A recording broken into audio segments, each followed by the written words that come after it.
you standing here today? A deep and abiding passion for my country. I love where we live and how we live. A desire to see that maintained, and really a desire to reposition how rural Australia and primary industry is seen and its importance in the overall picture. It's just got to be re-evaluated and given its due. Australian Party? They're the only ones that I've found that make sense, and I know that they're not going to take a backward step, so that's a pretty comfortable situation. They say. Well, I really hope it becomes apparent as a turning point where politics regained its integrity. That's such a big word, but it's common sense, probably more than anything else, and gave the people it administers to a reason to trust it and respect it again. And music has been such a big part of your life to date. How do you find the synergies between politics and music? And will music help you in politics? I think music will help me immensely in politics. The years of the thought process that goes into the songs that I've written, I actually expect to get a lot of stimulation for songs from this process.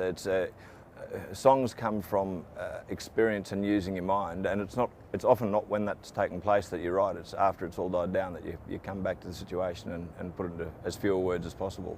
You and why? I've got a lot of inspirations, but my father is an amazing man. He's 77 now, and we've had political discussion around the kitchen table since I can remember. Dad is a great philosopher. He's well travelled, well read, but he's the archetypal Australian bushman, so he's got all the good bases covered. Sort of country rock, roots country rock, Paul Kelly, Slim Dusty, Stan Coster as a songwriter, Bruce Springsteen, Jackson Brown, all the writers. So what would you have to running against? Represent your people with as much honest integrity as you can and fight hard for them. Thanks, what would they be? For young people to look at life in the regional areas of Australia as an absolutely viable alternative to being stuck in a city, and to regain your national pride, to figure out that how we live is an unparalleled quality of life, and what we produce is unparalleled anywhere in the world. Sorry, we're going to do that one again. Oh, I like that hog firing up. He's good. Sorry, Bob, I moved off the mark. He's behind one of those vehicles. The 2 points I'd really like people to take on board is to re-evaluate the reality of life in the bush, that it's a very viable alternative, particularly if you're raising kids.